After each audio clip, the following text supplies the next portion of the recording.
കൊൽക്കത്തയിൽ യുവ ഡോക്ടറുടെ കൊലപാതകത്തിൽ പ്രതിഷേധത്തിന് പിന്തുണ പ്രഖ്യാപിച്ച 41 അധ്യാപകരെ സ്ഥലം മാറ്റി ഉത്തരവ് പശ്ചിമബംഗാൾ സർക്കാർ പിൻവലിച്ചു. കൂട്ടസ്ഥലം മാറ്റം വിവാദമായതിനെ തുടർന്നാണ് ഉത്തരവ് പിൻവലിച്ചത്. വിവരങ്ങളുമായി ഇപ്പോൾ ബൽറാം നെടുങ്ങാടി ചേരുന്നുണ്ട്. ബൽറാം, എന്തൊക്കെയാണ് വിവരങ്ങൾ?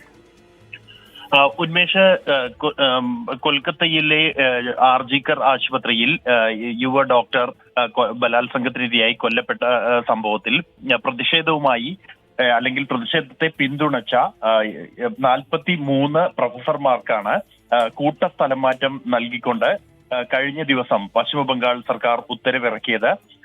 അപൂർവമായി തരത്തിലുള്ള ഈ ഉത്തരവിനെതിരെ കടുത്ത പ്രതിഷേധം ഉയർന്നിരുന്നു. പ്രത്യേകിച്ചും പ്രതിഷേധിക്കുന്ന വിദ്യാർത്ഥികൾ ഇതിനെതിരെ പ്രതിഷേധം കടുപ്പിക്കും എന്ന മുന്നറിയിപ്പും നൽകിയിരുന്നു.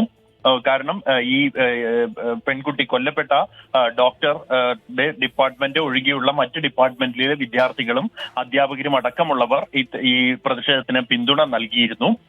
ഈ അധ്യാപകരെ കൂട്ടത്തോടെ സ്ഥലം മാറ്റുന്ന ഉത്തരവ് വിവാദമായ പശ്ചാത്തലത്തിലാണ് ഈ ഉത്തരവിൽ 42 പേരുടെ സ്ഥലം മാറ്റം പിൻവലിച്ചുകൊണ്ട് ബംഗാൾ സർക്കാർ തീരുമാനമെടുത്തിരിക്കുന്നത്.